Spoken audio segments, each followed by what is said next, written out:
বিএনপির প্রতি মনক্ষুণ্ণ না হতে প্রধান উপদেষ্টা ডক্টর মোহাম্মদ ইউনূসের প্রতি অনুরোধ করেছেন দলটির স্থায়ী কমিটির সদস্য সালাউদ্দিন আহমেদ। তিনি বলেন, মাননীয় প্রধান উপদেষ্টা, আমাদের উপর আপনি মনক্ষুণ্ণ হবেন না। আমাদের চেয়ে বেশি সাপোর্ট আপনাকে আর কেউ দিয়েছে বলে জানি না। আমাদেরকে প্রতিপক্ষ ভাববেন না। বিএনপি সরকারকে সর্বাত্মক সহায়তা করছে দাবি করে দলটির এ নেতা বলেন, সরকারের হাতকে শক্তিশালী করতে প্রকৃত বন্ধু হিসেবে তারা সমালোচনা করেন। সোমবার জাতীয় ঐক্য কমিশনের সঙ্গে সংলাপে অংশ নিয়ে তিনি কথা বলেন। বৈঠকে অংশ নেওয়া একাধিক রাজনৈতিক দলের নেতৃবৃন্দের সঙ্গে আলাপ করে তা জানা গেছে। ফরেন সার্ভিস একাডেমিতে অনুষ্ঠিত এ বৈঠকে ২৮টি রাজনৈতিক দল ও ২টি জোটের নেতারা অংশ নেন। জাতীয় ঐকমত্য কমিশনের সভাপতি প্রধান উপদেষ্টা ডক্টর ইউনূস এ সংলাপে সভাপতিত্ব করেন। সালাউদ্দিন অভিযোগ করেন, পুরো উপদেষ্টা পরিষদের কর্মকাণ্ডে কোনো সময় তাদের মনে হয়েছে যেন তারা প্রতিপক্ষ। কেউ কেউ জাতির মধ্যে বিভিন্ন ধরনের ষড়যন্ত্রের সুযোগ নিচ্ছে দাবি করে তিনি বলেন, বিভিন্ন রকম অস্থিরতা সৃষ্টির পায়তারা রয়েছে। এটা অভ্যন্তরীণভাবেও আছে, বহির্বিশ্বেরও আছে। অনেকে বলেছেন পার্শ্ববর্তী একটি দেশ নির্বাচন চায়, তার মানে ওনারা নির্বাচন চেয়েছেন বলে আমরা দীর্ঘদিন নির্বাচন চাইব না। তারা কেন নির্বাচন চায় সেটা তারা জানে। তারা বলেছে তারা ইনক্লুসিভ নির্বাচন চায়, কিন্তু আপনারা তো কাউকে এক্সক্লুসিভ করে দিয়েছেন, সুতরাং বোঝাই যায় তারা কি বলছে। তিনি আরো বলেন, যদি ইউরোপ আমেরিকা নির্বাচন চায় তখন তো আপনারা কিছু বলেন না। দেশের অভ্যন্তরীণ ও বাইরে নির্বাচন চাওয়ার ব্যাপারে বহু বিবৃতি রয়েছে। আমাদের দলের পক্ষ থেকে, আমাদের সমমনা দলগুলোর পক্ষ থেকে আমরা বলেছি, কিন্তু দুঃখজনকভাবে মাননীয় প্রধান উপদেষ্টা বলেছেন শুধু একটি মাত্র দল ডিসেম্বরের মধ্যে নির্বাচন চায়। এ বক্তব্য আমাদের আহত করেছে। সালাউদ্দিন আহমেদ বলেন, যেসব বিষয়ে সংস্কারে সবাই একমত হয়েছে, বিশেষ করে নির্বাচন সংক্রান্ত যেসব সংস্কার প্রস্তাব হয়েছে তার বিষয়ে ৩ মাস আগে আমরা একমত হয়েছি। ইচ্ছে করলে এর মধ্যেই সেগুলোর অধ্যাদেশ করা যেত। বিচার বিভাগ, জনপ্রশাসন, দুর্নীতি দমন কমিশনের বিষয়ে বলতে গেলে প্রায় সবাই একমত হয়েছে। ২-৪টি যেটা হয়নি তা বাদ রাখতেন। তো সংস্কার তো শেষ, আর বিচার দৃশ্যমান হয়েছে। তিনি প্রশ্ন ছুড়ে দিয়ে বলেন, বিচারের মধ্যে কি রোডম্যাপ দেয়া যায়? বিচারে রোডম্যাপ দেয়া হলে তা হবে ইনজাস্টিস। বিচারে রোডম্যাপ হবে না, বিচার শুরু হয়েছে। এক্ষেত্রে যেসব সহযোগিতা দেয়া যায় তা সরকার করবে। আমাদের ডাকলে আমরাও সহায়তা করব। বিচার চলবে তার নিজস্ব গতিতে। তিনি আরো বলেন, আর স্যার, বিচার এখানে সমাপ্ত হলেও আপিল হবে, আরো অনেক কিছু হবে।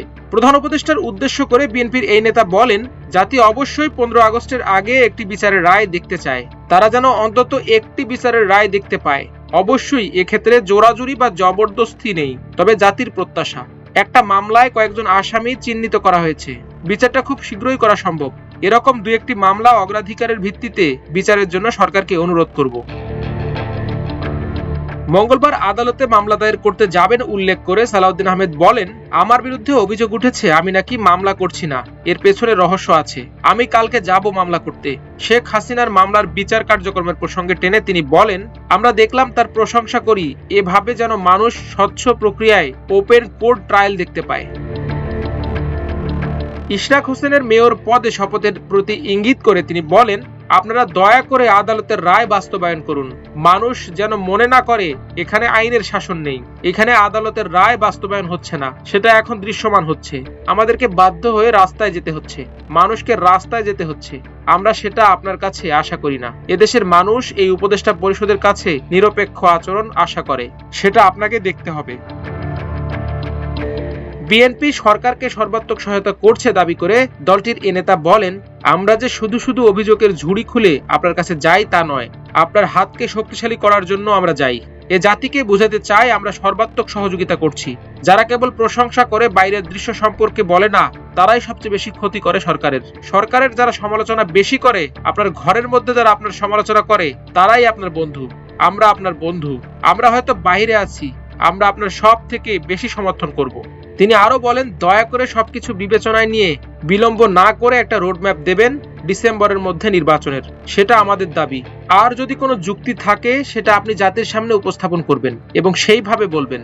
এখানে সবাই সে কথাই বলেছেন, যাতে আমরা ফ্যাসিবাদ বিরোধী জাতীয় ঐক্যটা ধরে রেখে এবং এটাকে শক্তিতে পরিণত করে আগামী দিনে আমরা এমন একটি কার্যকর গণতান্ত্রিক বাংলাদেশ বিনির্মাণ করতে পারি, যেখানে আমরা সবাই নিজেদের মধ্যে বিতর্ক করব, আমরা সবাই নিজেদের মধ্যে দ্বিমত হব, বহুমত হব, কিন্তু একটা রাস্তাতেই এগিয়ে যাব, এটা যেন আমরা দেখতে পাই। তিনি বলেন, সংস্কার কমিশনের গতি নিয়ে আমরা মোটেও সন্তুষ্ট নই, কারণ আমরা এই সংস্কারের প্রধান প্রবক্তা। আপনারা যদি সৌভাগ্যক্রমে দায়িত্ব গ্রহণ না করতেন, তাহলে যখন ফেসিবাদের পতন হতো তখনই আমাদের প্রতিশ্রুতি অনুযায়ী সংস্কারে যেতে হতো। এই সংস্কার প্রস্তাবে এমন কিছু নেই যা আমাদের দলের ৩১ দফার সাথে মেলেনি। অবশ্য আপনারা এর বাইরে অনেকগুলি সংস্কার প্রস্তাব দিয়েছেন। বিএনপি সংস্কার প্রস্তাব নিয়ে অবিরত ৩ দিন আলোচনা করেছে উল্লেখ করে সালাউদ্দিন আহমেদ বলেন, আমরা আপনাদের যে সংস্কার প্রস্তাব লিখিতভাবে দিয়েছি তার থেকে আপনারা জানাতে পারতেন আমরা এসব বিষয়ে একমত হয়েছি। দলগুলো একমত হয়েছে।